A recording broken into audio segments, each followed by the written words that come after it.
Welcome to the Owatonna Today Show, your community connection. I'm Linda Karnauskas, and I want to thank you for joining us on this Monday, September 19th. We have an informative show for you today, all on location. First, we'll be heading down to the Owatonna Public Library, and we'll be visiting with Cassie Gilgenbach, and we're going to learn all about good reads for the fall leaves. And then we will be on location at Sacred Heart Church learning about their 150th anniversary. So you'll want to stay tuned for that later on as well. The Owatonna Today Show welcomes your comments and suggestions regarding show topics or guests. You can do so by emailing us at owatonnatoday@charter.net or by contacting our show's producer, Leanne Alt, at 390-5751. Leanne would love to hear from you. We will take a short break to hear a word from our sponsors, and then we'll see you on location down at the public library. So please stay with us. United Way of Steele County has kicked off the 2016 campaign.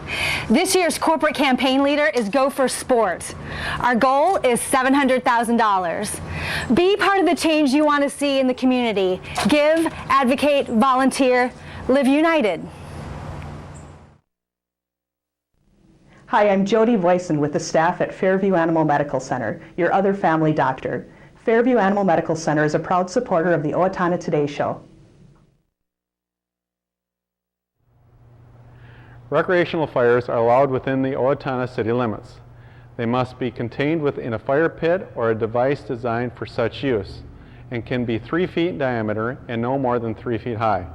They must be 25 feet from a building or combustibles. Only untreated or unpainted woods must be used. Fires must be attended by a person at all times that are capable of extinguishing the fire. This has been a safety tip from the Owatonna Fire Department. Hi, I'm Betsy Linger from the Owatonna Foundation. Your generosity has made Owatonna a better place to live by benefiting our community, the arts, recreation, and education. Please consider a donation today. The Owatonna Foundation is a proud sponsor of the Owatonna Today Show.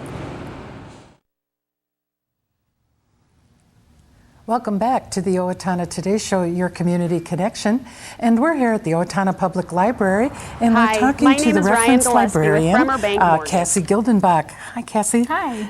Thank you for having us today. Thank you for coming today. So, Cassie, tell us a little bit about yourself. Sure. Because you're a new face. And I am a little newer at the library, yes. I started last July as a circulation assistant here. And when our media librarian of 42 years retired, Mary, I took over her position. So I've been doing reference librarian work since March. Yeah, big shoes to fill, even though Mary's a tiny gal, big shoes to fill. Yes. But yeah, so that's the hard part. Right. But they're all great here, so yes, you'll fit right in. They love new faces, right? Yes, and they're very helpful, very welcoming. Do you personally have a passion or a love for books? Or I do, yes, and it actually, I grew up in this library. I spent a lot of time here. This is where I decided I wanted to be a librarian. And so I moved away, went to college, lived in the cities for a while. And then when the position opened up here, I came back very quickly. So we're going to be talking about good reads for the fall leaves. Yes. Our producer came up with that one. Good job, Leanne. So we're going to be talking about what stories are in. For you personally, what is your favorite type of read? I have been really getting into nonfiction lately, particularly memoirs. So there are a couple in here that I'm excited to get my hands on. Okay. What do they call is it a novel with slight fiction? What do they, sometimes when there's fictional, nonfiction facts? Yeah, is there a category for that? You know, it's also fluid nowadays. Things fall into so many categories now. Right, because there's some novels or mystery stories where they've done research. Right. And you can read it and there's fact based on history, but yet they're nonfiction. Yes, exactly. So I just wondered if there was a special term for that type of read. You know, there's genre bending, there's I suppose anything goes today. Historical fiction, there's all sorts, Yeah, maybe that's it. Right. Historical fiction. Right. Okay, or historical fiction. Yeah. That would probably be good. Okay. Let's get into the books. Okay, and What reads do you have for us that you're going to show our readers? Well, the first one I have is called Commonwealth. It's by Ann Patchett. It comes out this month, and this book actually spans 5 different decades. It's a family portrait kind of a book. It's about parents, children, stepchildren, and it really shows how alliances and relationships can ebb and flow over time. It also shows how a fatal accident in the family can end up, bringing some good change for them. It's not all bad for them. It's told with a lot of humor, with a little bit of heartbreak in there, and it's been getting a lot of talk in the review journals, so I'm sure it's going to be fairly popular. Okay. And this, what type of is this a nonfiction? Fiction. Okay. Yep, that's a fiction. Okay, all right, Commonwealth. Alrighty. And next, we've got Winter's Child by Margaret Cole. She's actually known for a couple of her series. This one is part of the Wind River Mystery series. This is actually the 20th and final novel in the series. And she said she knew when she was writing it that she was ready to let these characters go. She said it was a good place to let Vicky and Father John finish their stories. So she wanted to leave them in a good place with an open future, but if you want to find out where they're going to end up, you'll have to read the book. That's enticing. Yes. Especially if you've read the series. Right, exactly. Yeah, 20 books. So next I actually just have a picture because this is a really popular one right now. A lot of requests on it, and that is because it's an Oprah book club pick. When Oprah announces that a book is picked for her book club, it gains a lot of attention right away. And so that has certainly proved true with this one. It's called The Underground Railroad by Colson Whitehead. It's a fictional account of, as you guessed it, someone who has to experience the Underground Railroad. This particular author has a really wide range of books that he's written, everything from kind of a semi-autobiographical book all the way to what the review source I saw called a satirical, literate take on the post-apocalyptic zombie genre. Oh, wow. Yeah. That's a mouthful. So he's all over the place. And this particular book chronicles the daring survival story of a cotton plantation slave named Cora in Georgia. After she suffers at the hands of her owners and fellow slaves, she races through the Underground Railroad with a slave catcher close behind her. Wow. Yes. Okay. Last week, Oprah announced another book club pick. This one is called Love Warrior. It's by Glennon Doyle Melton. It's a memoir, and of course we have it on order right now. We don't have it in yet, but we will be getting it, so it'll be available for requests soon. It's a memoir that recounts her discovery that her husband has been unfaithful to her and the journey that she takes during the process of trying to rebuild her marriage. So the book club guide says that she discovers a lot more about what it means to be true to herself and to claim her identity as a love warrior. So lots of candor, lots of honesty in that one, and I'm looking forward to reading that. Like I said, I'm a big memoir fan. Okay. Yes. So next we have Here I Am by Jonathan Safran Foer. He's a very powerful voice actually in kind of the world of young American writers right now. You might remember a few of his titles. Everything is Illuminated was one of them. Extremely Loud and Incredibly Close is one of them. That was made into a movie, I believe. And Here I Am is his first work of fiction in 10 years. It's been highly anticipated. It's told over 4 weeks in present-day Washington, D.C., and it trails the journey of a family that's in crisis. Jacob and Julia have 3 sons, and they confront the paradoxes between the lives they think they want to lead and the lives they're actually leading right now. It received starred reviews from highly regarded sources like Booklist and Publishers Weekly, so it's definitely one to check out. Okay. Now on the nonfiction end, we have the book Killing the Rising Sun, How America Vanquished World War II Japan by Bill O'Reilly. We have a lot of fans of Bill O'Reilly's work, and particularly his series that include Killing Kennedy, Killing Lincoln. And so they'll be really excited to know that he has a new book coming out. He puts a lot of research into He his does, books. he really does. And this one dramatically portrays the events of World War II in 1944. So I'm sure it'll follow his characteristic writing style. He definitely has he's a little feisty in his writing, and but he also is, witty and self-deprecating when he needs to be. Then we have American Heiress, The Wild Saga of the Kidnapping, Crimes, and Trial of Patty Hearst by Jeffrey Toobin. Yeah, so it's by a New Yorker staff writer, lawyer, and best-selling author. And he puts his meticulous research skills to work again, and he chronicles the sensational kidnapping and the trial of Patty Hearst. Yeah, that was very interesting at the time. It really was. And it definitely still holds true, a lot of psychological and analysis in that one. Okay. Then we have the book First Star I See Tonight by Susan Elizabeth Phillips. This one is a romance. She began her career with historical romance, but has delved into contemporary romance now. And this one follows the rest of her Chicago Stars series. It's the 8th in the series, which chronicles relationships between a fictional football team and various people that they meet. So should be a good mix of humor and romance, and latest installment might be a good one to snuggle up with on a cold night. Or cooler night coming, right, correct? Yes. Yes. So. You can move that over there, yeah. That one is called How I Became North Korean by Chris Lee.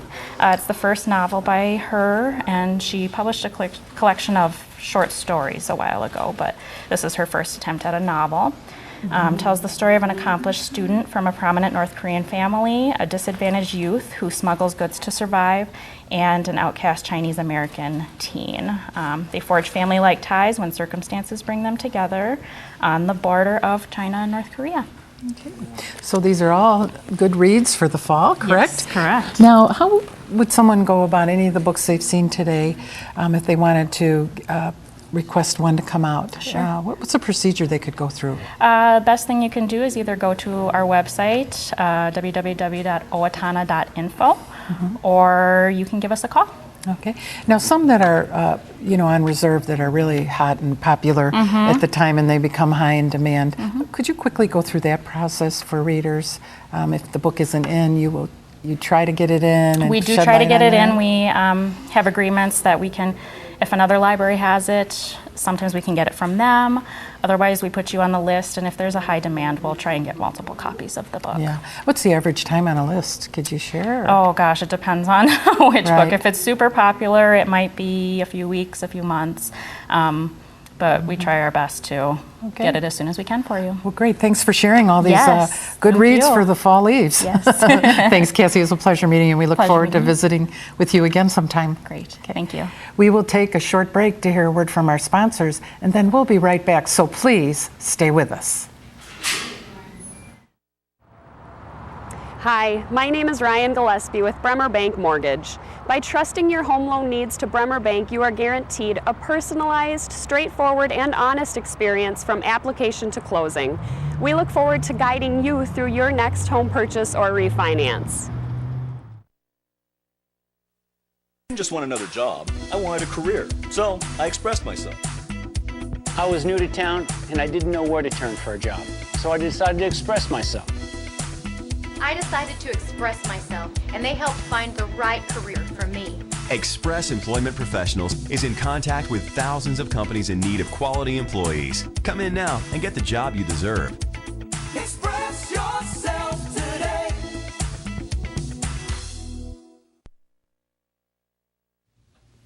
I'm Bill Owens with the Owatonna Business Incubator. Whether your business is just starting out or is expanding, we have the office space and manufacturing space that you need. As the Small Business Counseling Center for this region, we are able to help you in your expansion or your startup of your business. We are a proud sponsor of the Owatonna Today Show. Hi, I'm Tim Anderson, the owner of Anytime Fitness, where we make getting healthy affordable and convenient. Anytime Fitness is a proud sponsor of the Owatonna Today Show. Owatonna Public Utilities, real people, real reliable, real progress. Making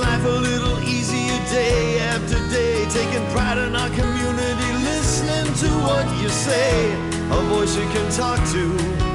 We're growing with you in mind in everything we do. Owatonna Public Utilities. Welcome back to the Owatonna Today Show, your community connection. And we're on location at Sacred Heart Church. And to my left, I'm visiting with Father John Sauer. Hello, Father. Hello. Hi.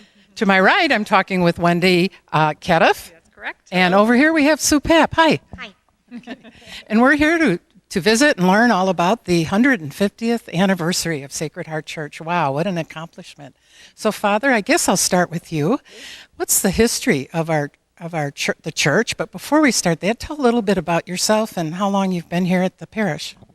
Well, I've been a priest for 31 years, and I've been here at Sacred Heart for 8 years.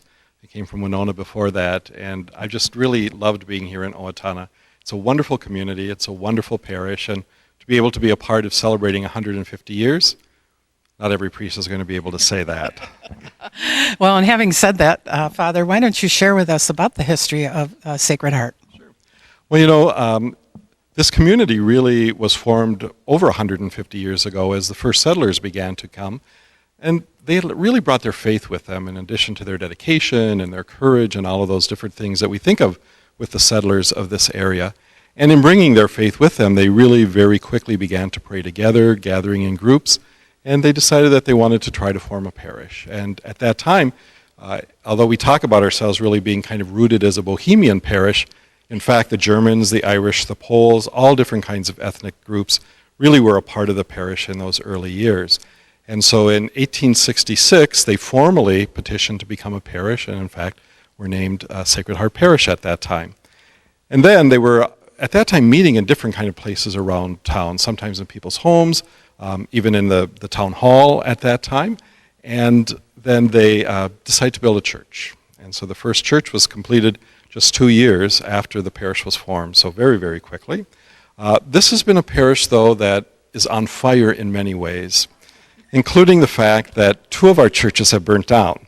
So the first church burnt down in 1901, and that was the church on this site was built at that time, a big brick church, very similar to what we have now. And then 20 years later, when the same pastor, Father Pivo, was here, the church burned down again. And so they built the church on the same foundations. So though this church was built in 1922, the cornerstone actually says 1901. And so it's just really kind of one of those unique little things, and we've loved our little parish church ever since. And Father Pivo was an infamy? Father Pivo was here for 45 years, probably one of the longest serving pastors in any of our parishes in the diocese. We had a second, Father Castle was also very long-term here. So over 100 years of the parish, something like 80 years of that was served by 2 pastors, which is pretty unusual. That is no longer the case today, and normally we stay 8 to 10, 12 years in most assignments. What have been some of the changes in recent years to the parish?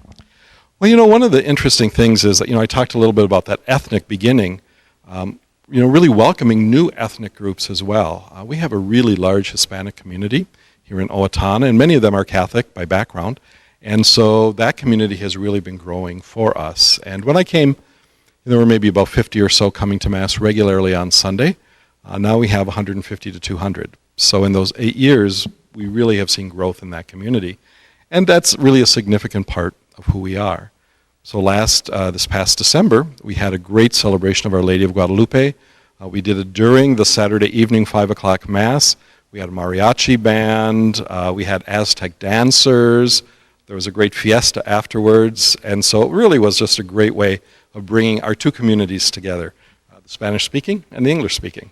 That's wonderful, and that's wonderful to do those celebrations. It is. In the physical plant of things here, I've often wondered, the building to our right, outside here, that underwent a building. A new building was created. Could you share what that is? Right. You know, our parish has also really grown in numbers over the years. So originally, the parish offices were in the rectory, were a part of where the priests live, and the priests had most of the house, and there were 2 kind of offices for the priest and the secretary. Over the years, as the parish grew, they began to take over more and more of the rectory until the entire first floor was dedicated to offices and the priest lived kind of in a little apartment upstairs. It was just really inadequate for our needs. We're one of the larger parishes in the diocese, and so we really needed some more space and some more professional space. And so we built this new office building. We had a capital campaign, and people were wonderfully generous, and we have a beautiful office building now that works so well for us. And a very nice and appealing little campus here between St. Mary's and the church and the school. And then I was wondering, can I go over here and talk to Wendy a little bit? Absolutely. Okay. Welcome, Wendy, and we're so glad to have all of you on the program. Tell us a little bit about what happens here at the parish in the way of ministries, the things the church offers. We have lots going on. We are a busy, active parish. We're about 1,200 households, and we have a lot of young families. We have some of the highest numbers of baptisms in the diocese, so we have lots of sacraments, lots of welcoming children into the church through baptism and First Communion. We share with St. Joseph's Parish, we share St. Mary's Schools, so we have real active Catholic families who invest in parochial education and send their children to school, preschool, up through 8th grade. And we also have a religious education program and an active youth ministry run under the direction of Dan Bauer, who a lot of our children who go to public schools will receive instruction in the faith through what we call REP. There are just so many volunteers here. We have a real active liturgical ministries in every way possible, greeters and ushers and sacristans that get the Mass ready, and music ministers and lectors and communion ministers. It's just lots and lots of people to get Sunday Mass going. We have a strong parish nursing program, actually the first parish nursing program in our diocese. We're very proud of that. And we gather and we do things like an anointing Mass. We have an Elizabeth ministry to reach out to people who are experiencing infertility or miscarriages. We have a grieving ministry to make sure that there's multiple follow-ups with people who have had a death in their family. We have a lot of ministers who take communion to the homebound and to nursing homes. In fact, I'm really proud that we offer communion services on Sundays in all of our nursing homes and assisted living facilities. We get out not just in the middle of the week, but on Sunday to share the gospel with them. And that is just wonderful. I was gonna say, is there a website available for people that might want to find out what's offered here? Absolutely, sacredheartowatonna.org. Great. And now we're going to talk about the anniversary celebration. So, Sue, if you'd come over. Okay, Sue, and you're on the committee, both you and Wendy, for the celebration. I'm sure Father is very involved as well. But why don't you tell us about the events, when it is, and what's going to be happening? It is Saturday, the 24th of September. We're really excited because we're going to start polka Mass at 4 o'clock. Usually we have a 5 o'clock Mass, but now we're going to be 4 o'clock so we can have more fun later into the evening. And it's going to be here, and we're going to have the little miscellaneous is going to be the polka entertainment at church. Then we're going to go over to St. Mary's, and we're going to have pork sandwiches, hot dogs, hamburgers, bratwurst, a whole meal, and that is just kind of a free will offering. So, I mean, come if you regardless if you can afford it or not. And we also have a lot of activities for kids. We're going to make crazy hats and face painting and have a balloon twister. And we also have some music that's coming, and we'll be able to dance to it or just listen to it and everything else. So very excited, and all the people are welcome. If you haven't been to church for a while and you're just please feel free to come. How many have been on the committee to plan this very special day? About 7 of us. And it will be from morning till evening, correct? No, we're just going to do starting at Mass at 4 o'clock. Oh, okay. I misheard that. I apologize. And then there'll be food, but the overall surprise about this is there a cost? It's just a free will offering. We've had a lot of support from our parishioners.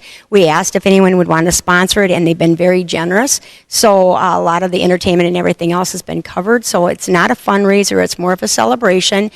We also are going to have in the parish center, we're going to also have a history room. So people are bringing in their photographs of things that have happened to them in the church. We're going to have a lot of artifacts. So that is going to be really fun to look at all those things. So would this be a good opportunity for old church family if they've been away for a while to come on back? Oh, I hope so, and I hope that a lot of people would just feel like, well, I just moved into church or into town and I don't really know where to go. So please feel free, and we'll make you as welcome as we can. Now, you mentioned that there's dancing. Where will that be? Well, this is going to take place over at St. Mary's. The food is going to be in the cafeteria, and the entertainment is going to be upstairs. And so we're going to have the gymnasium full of entertainment for all ages. So if you haven't gotten a peek at the new St. Mary's, it's a good opportunity as well, correct? Yes, there won't be tours through the whole school or anything like that. We'll have some of it, but yes, that will be great. Right. Well, thank you all for all your work in this. We wish you a huge success, and it's been a pleasure meeting you both. And thank you for your work and many blessings. And Father, thank you. It was a pleasure to meet you. Is there anything else you'd like to say quickly? Well, it is. It's just a great parish, and we love it, and we're just proud to be able to say we're celebrating 150 years. Great. We will take a short break to hear a word from our sponsors, and then we'll be right back. So please stay with us.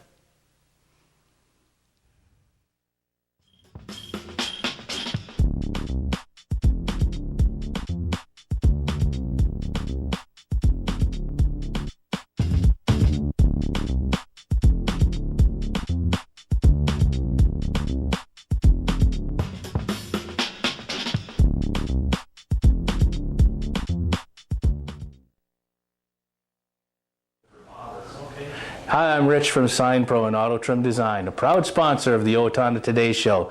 Come and see us for all your sign and truck accessory needs. Welcome back to the Owatonna Today Show, your community connection. We hope you enjoyed visiting with Cassie down at the Owatonna Public Library about fall reads. And then we hope you enjoyed visiting with Father John Sauer and the team for the 100th and 50th anniversary at Sacred Heart. Now it's that time in the day when we go over what's happening in the community. Our community announcements are the Steele County Historical Society announces its third History Uncorked on Thursday, September 15th at 7 p.m. The Farmer, the Wife, and the Neighbor will walk us through the first murder trial ever held in Steele County. Tickets are $10 for members, $15 for non-members, and includes one beverage of your choice. Tickets are available for purchase online at www.steelehistorymuseum.org, and seating is limited. Culture Fest will be introducing a new activity this year called the Amazing Culture Race. The race is modeled after the popular TV show The Amazing Race and is open to 12 teams of 2 people each. Teams will race on bicycles along a predetermined route, completing different cultural challenges at pit stops. To register for the race, go to www.culturefest.org and click on Amazing Culture Race. The race is limited to only 12 teams, so please register soon. Owatonna Hospital is offering a free seminar to learn about sleep apnea on Tuesday, September 20th from 6 to 7 p.m. at Owatonna Hospital's Vision Conference Room. Learn about symptoms of sleep apnea and who is at risk, how sleep apnea can affect your health, and what medical concerns are associated with apnea and the effects of leaving sleep apnea untreated.